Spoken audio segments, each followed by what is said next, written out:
Hello, and welcome to Section 3 of the Academic Literacy module, titled Reading for Study Purposes. Reading and writing form the core competencies related to academic output for the duration of your studies. This means that your ability to understand texts you research and submit competent written assignments are often regarded as key to your success as a student. This section of the module concerns work in Chapter 3 of Academic Literacy and covers what it means to engage in active reading as it relates to your studies.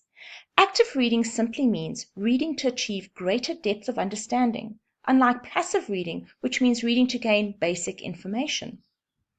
The key characteristics of active reading are that it establishes relevance to a specific problem, it is driven by key questions that need to be answered, it encourages the reader to highlight and take notes so as to critically engage with the text, and it searches for signpost terminology that organizes information in the text from most to least important.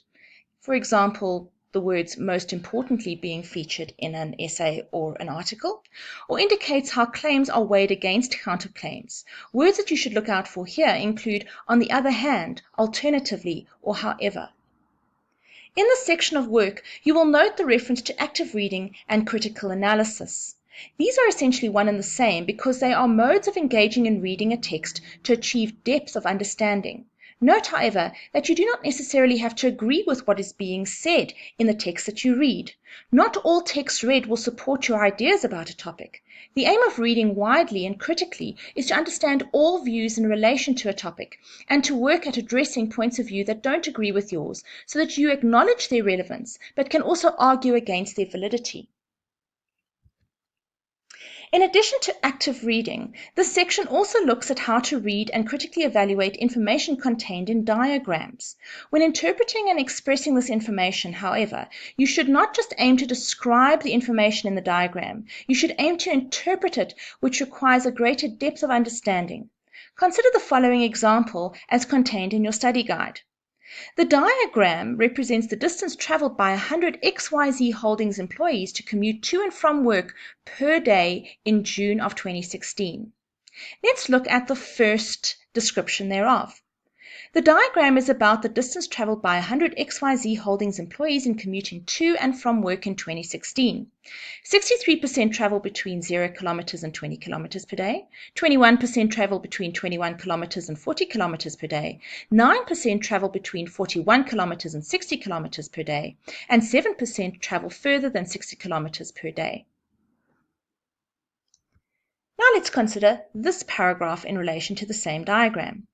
In June 2016, 100 employees of XYZ Holdings were surveyed in order to determine the distance they commuted to get to and from work each day.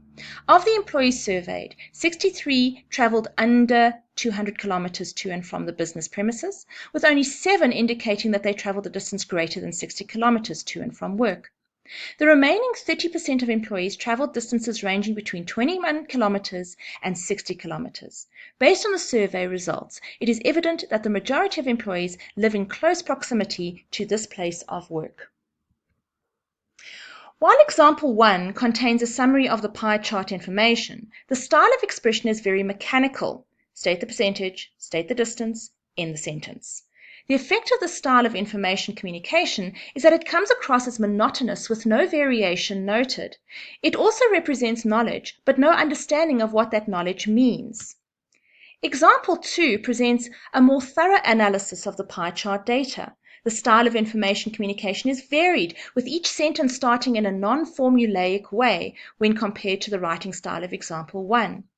What sets example 2 apart from example 1 is a significant way in that not only is information communicated, but conclusions are drawn regarding what this data means.